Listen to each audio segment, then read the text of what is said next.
Ridwan Kamil dalam konteks tokoh nasional kan dikenal semua masyarakat Indonesia, apalagi masyarakat Jakarta. Tempatnya pusat informasi baik media sosial maupun media mainstream.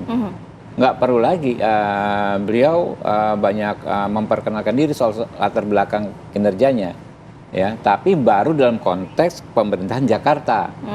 Ya itu yang penting, gitu loh. Dia nggak punya beban janji-janji yang tidak terpenuhi di Jakarta, tidak punya beban konflik-konflik lama yang pernah terjadi di Jakarta. Beban masa lalu ya? Beban masa lalu di Jakarta dia nggak ada.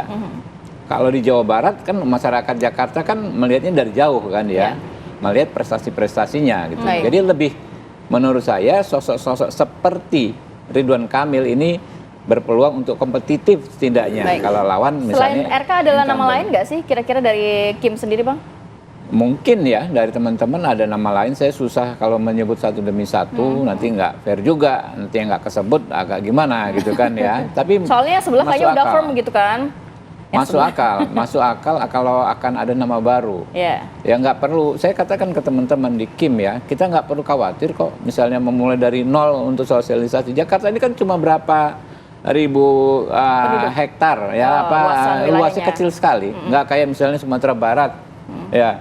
Kalau mau sosialisasi harus ke ujung gunung yang di sana, ke ujung pantai yang di sana. Belum lagi effort juga bisa ya. Infrastruktur fisik, infrastruktur sosial media di Jakarta ini perfect mungkin ya. Kita ngomong sedikit orang di ujung sana udah tahu. Ya viral. Saya mau ketemu 2,8 juta konstituen saya itu cuma di 10 kecamatan. Anda kalau ke daerah lain itu 20 kabupaten, 15 kabupaten, 12 kabupaten luas gitu. Sekali wilayahnya ya. Bisa ratusan kecamatan. Jadi kita sebentar ketemu bisa ketemu ribuan orang gitu loh di Jakarta. Jadi gampang sekali kalau kejar popularitas dan kerja-kerja serius mengejar elektabilitas di Jakarta. Baik. Kalau Mas Ipang sendiri melihatnya bagaimana nih Mas Ipang dengan PKS yang mengusung Anies Baswedan dan Sohibul Iman? Ini kira-kira partai-partai mana yang diperkirakan akan segera merapat? Atau jangan-jangan memang pintu tertutup gitu? Iya, sebenarnya begini Mbak Sira, alasan orang bergabung di dalam koalisi atau maksud saya konteks ini partai politik itu 3 hal. Pertama, potensi bandwagon efek ya, potensi untuk menang. Karena sesungguhnya partai politik itu kan ingin berkuasa, ingin memenangkan. Nggak ada partai politik mengusung kadernya untuk kalah atau mengusung calon gubernur untuk kalah, kan nggak ada sebetulnya.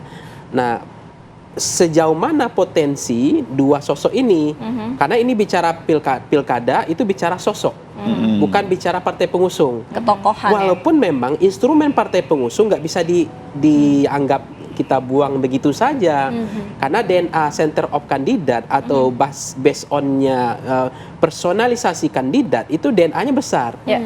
Kalau ditanya apa alasan ibu memilih calon kepala daerah, dia tanya apakah karena partai pengusung atau karena figur. Nah, cenderung jawabannya itu 86% itu karena figur, bukan karena partai pengusung. Ada 16% itu faktor partai pengusung. Biasanya yang partai ID-nya tinggi, membership, partisanship. Artinya orang yang merasa dekat dengan partai baik secara psikologis maupun secara ideologis. Jadi dia milih bukan karena figurnya tapi karena partai pengusungnya. Kan itu terjadi di Republik di Amerika Serikat kan. Dia memilih Trump bukan karena dia senang sama Trump, bukan, dia tahu Trump punya kelemahan. Tapi apa boleh buat, karena Trump didukung oleh Republik. Kalau militansi terhadap partainya itu dia militansi terhadap dari keluarga dari zaman dulunya milih Republik, dia akhirnya menjatuhkan pilihan memilih karena partai pengusungnya gitu. Nah, yang kedua adalah konteksnya adalah lem perekat orang berkoalisi itu adalah tentu saja adalah persamaan mutual understanding, persamaan kepentingan, titik persamaan kepentingan harus ketemu dulu. Nah, sebenarnya secara chemistry politik hari ini iklimnya itu kelihatan bahwa Kim itu sudah siap menyiapkan lawan tanding yang berani melawan Anies. Kim ini kan adalah koalisi Indonesia Maju. Dan di situ ada Pak Prabowo, di situ ada Pak Jokowi. Nah, saya mencermati adanya Ridwan Kamil itu adalah lawan tanding yang dianggap sepadan, yang sebanding untuk melawan Anies Baswedan. Sementara Anies Baswedan itu dianggap representasi sampling frame dari koalisi perubahan. Dan di situ tentu ada kelihatan chemistry-nya, ada PKS, ada Nasdem, ada PKB gitu.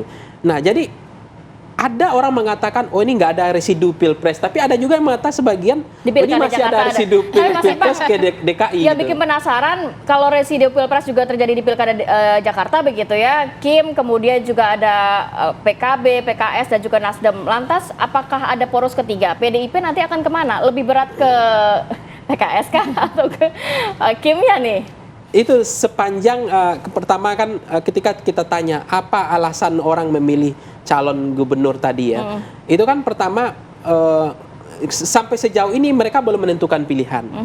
Itu karena memang nggak ada sosok itu yang mereka hadirkan. Tapi tadi kata Bang Habib ada kok ya, beberapa yang potensial. Yang poros ketiga ini belum poros muncul. ketiga. Karena Bang Habib tadi bilang kan memang nggak butuh lama di Jakarta untuk memperkenalkan, maksudnya bukan dari KM 0 ya, namanya 0 km, tetapi siapapun kalau dia potensial itu untuk mensosialisasikan, untuk memunculkan figur baru, itu sangat mudah di Jakarta. Di poros ketiga bukan ada mantan gubernur juga, dan juga mungkin menteri yang potensial nantinya untuk diusung. Nah, sangat memungkinkan kalau justru kita Mbak Rati senang ada 3 poros. Karena akan banyak menu yang disiapkan ke masyarakat, makin variannya makin besar, pilihan makin banyak. Tapi nampaknya masih sejauh ini masih 2 poros itu.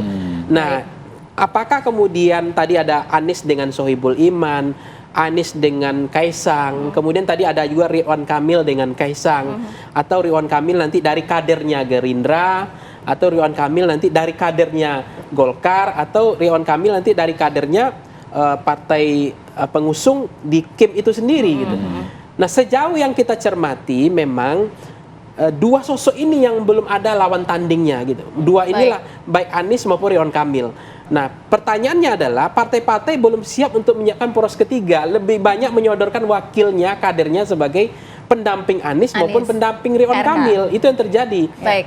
Kalau misalnya dalam waktu dekat tinggal 3 bulan ini ada figur ketiga, itu sangat mungkin gitu. Dan di Jakarta itu sangat mungkin hadir figur ketiga ini yang dikatakan kata orang bisa jadi istilahnya tuh ya kuda hitam lah, istilahnya the power of kepepet, tapi ini menjual gitu karena tingkat kedikenalan, kedisukaan dan keterpilihannya masih terus tumbuh secara elektoral. Kalau kita lihat 2 sosok ini, ada kan alasan orang kenapa ibu belum menentukan pilihan? Hasil survei Voxpol, kenapa orang belum menentukan pilihan? Hanya karena 2 hal. Karena pertama dia tidak kenal sosoknya. Yang kedua adalah dia tidak kenal dengan program visi dan kinerjanya. Yang ketiga karena menunggu masa kampanye. Nah, dalam konteks ini 2 sosok ini kalau kita lihat range dari tingkat kedikenalannya, mungkin Ridwan Kamil itu sudah hampir 90%. Begitu juga Pak Anies mungkin sudah 95% orang kenal. Orang suka dengan Pak Ridwan Kamil sama Anies mungkin antara kisaran range 70 sampai 80%. Artinya kalau dari segi tingkat orang dikenal dan disukai, ini sudah dianggap deadlock mentok gitu. Sosok yang dikenal tapi ya, pertumbuhan elektabilitas tetap akan dinamis. Tapi kalau ada sosok baru hari ini, mungkin nggak gitu. Kalau misalnya tingkat kedikenalan baru 15%, kedisukaan baru 10%, justru dia bisa jadi kutu loncat. Ingat bahwa Pilkada DKI Jakarta kalau nggak diseriuskan itu kalah. Kalau nggak diseriuskan itu kalah. Nah, karena kita tanyakan juga ke Mas Holid punya ya. banyak potensi, contoh Foke maupun Ahok pernah kalah di Jakarta. Baik, Mas Holid, artinya PKS pada saat ini sudah firm, sudah sangat-sangat pasti begitu, tidak bisa lagi di lobby-lobby ada penggantian dari calon wakilnya, atau jangan-jangan ya sudah terbuka peluang untuk partai-partai lainnya bergabung dengan catatan bahwa skema Anies Sohibul Iman ini juga bisa diutak-atik, tapi dijawabin nanti usai jeda. Kami segera kembali. Deadlock mentok.